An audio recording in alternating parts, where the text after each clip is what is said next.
All right, everybody, welcome to Sundays with PP. Doing something a little bit different here again. And I want to talk to you today about self respect. So, again, this is short weekly resets to help you enjoy your youth, know yourself, and get ready for a future that's changing fast. So, self respect is not a feeling that you wait for, it's a boundary that you build to protect the vision of the person that you're becoming. It's almost like you have to make believe that you have self-respect before you actually have it sometimes. Um, Self-respect it's a practice.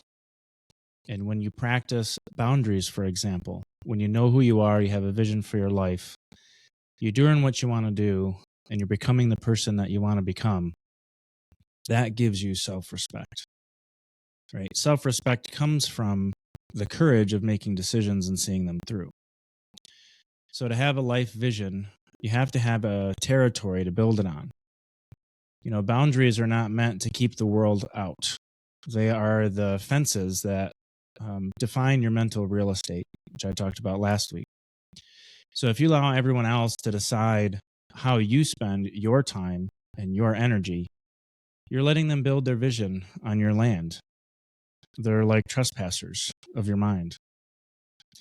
You know, many young adults make the mistake of being nice or having no boundaries. You feel like you don't want to let people down. You don't want to hurt people's feelings. You have a habit of saying yes to every distraction or every demand from peers.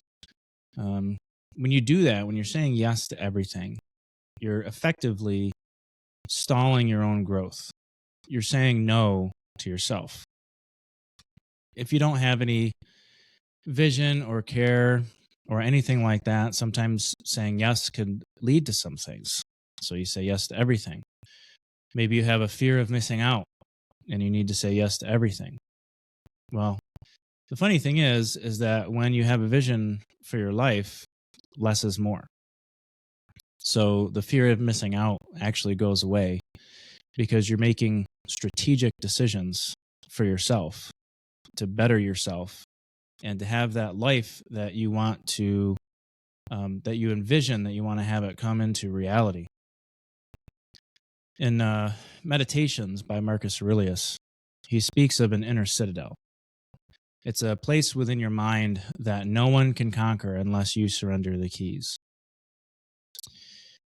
Man cannot govern his own no, and he can never truly govern his yes unless you have a vision for your life. If you're inconsistent, then you're not going to become the person that you want to become. Everybody's going to be, they're going to have space in your mind, right? And eventually that real estate's going to run out without anybody paying rent. So your personality is shaped by what you tolerate, what you listen to, what you see, what you allow inside of your space, time, and energy. So if you tolerate disrespect or you allowed scheduled time, things when you wanted to do things for yourself, and you say, well, I guess I'll just get to it later. If you're allowing that to be hijacked, then you're training your brain to believe that your goals don't matter. So protecting your boundaries is a daily thought exercise in valuing your own future. Consider that master craftsman. You know, he doesn't leave his workshop doors open for anyone to walk in and move his tools or dirty his space. He keeps a controlled environment because he has a masterpiece to finish. Your life is that masterpiece. Control your environment, literally, but also the environment of your mind, or you're never going to finish the work. So a vision, and you know, sometimes your daydreams of what you want your life to become, that can be a vision, right? You don't have to sit down and say, what's a vision for my life? Sometimes when you're up late at night, staring at the ceiling, you can't sleep, and you're thinking about things and how you wish they were, you can make those things into a reality as long as you're setting boundaries for yourself and you're not afraid to say yes to the right things and no to the wrong things. Now you're going to say, PP, how do I figure that out? Trial and error, my friends, trial and error. You're going to get it right some of the time. You're going to get it wrong most of the time. But But getting it wrong is going to transition eventually into being right most of the time. There's a great song that I love called I Did It My Way. When I get to the end of my life, I want to be able to say I did it my way.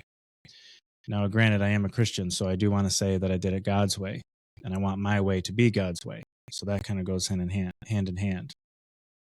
But a vision or a daydream without boundaries, that's all it is. It's just a daydream. To turn that vision, that daydream, that desire into a reality, you have to become the gatekeeper of your own life. In other words, nobody's going to say no for you. Nobody's going to chase those dreams down for you. You have to do it yourself, and you have to find the best path to take. Use AI as an assistant when you run out of ideas, but don't let it replace friendships. Don't say no to your friends and be completely selfish. That's the balance. You got to have fun. You got to allow others into your inner circle. You just have to be careful with who it is. Make it people that are going to champion that vision or that dream that you have, but also challenge it in the right ways. So some questions for you to consider. And again, maybe write these down in your journal, pause the video, write these down.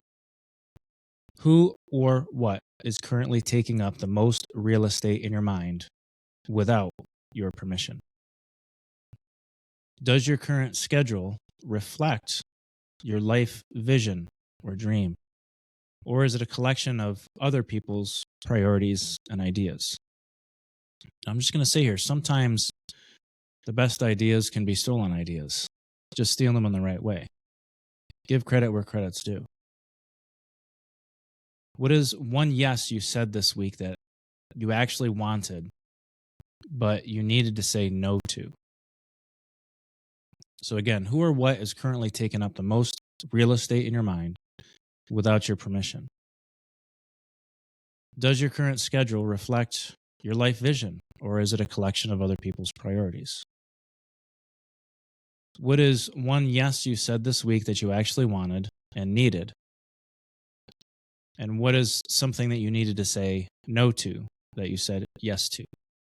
Now, I realize I worded that third one differently, but it makes more sense with the second time. So identify one boundary that you need to set this week. Could be a limit on a specific app. It could be a firm no to a social invite that distracts you from your goals, or a boundary on how people speak to you.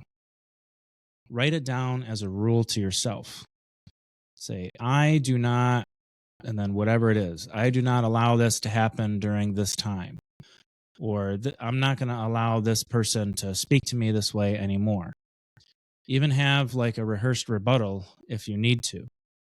Sometimes it's okay to say, you know what? I just need some time to myself tonight or this weekend. People will be okay with that. They'll respect it if they're the right people in your life. If they don't respect it, maybe you need to pull out some weeds. So again, you cannot build a high-level life on low-level boundaries. I'm going to say that again. You cannot build a high-level life on low-level boundaries. Self-respect is not a feeling that you wait for. It's a boundary you build to protect the vision of the person that you're becoming. So, I hope this helps. I'll see you next week for Sundays with PP. God loves you. So do I.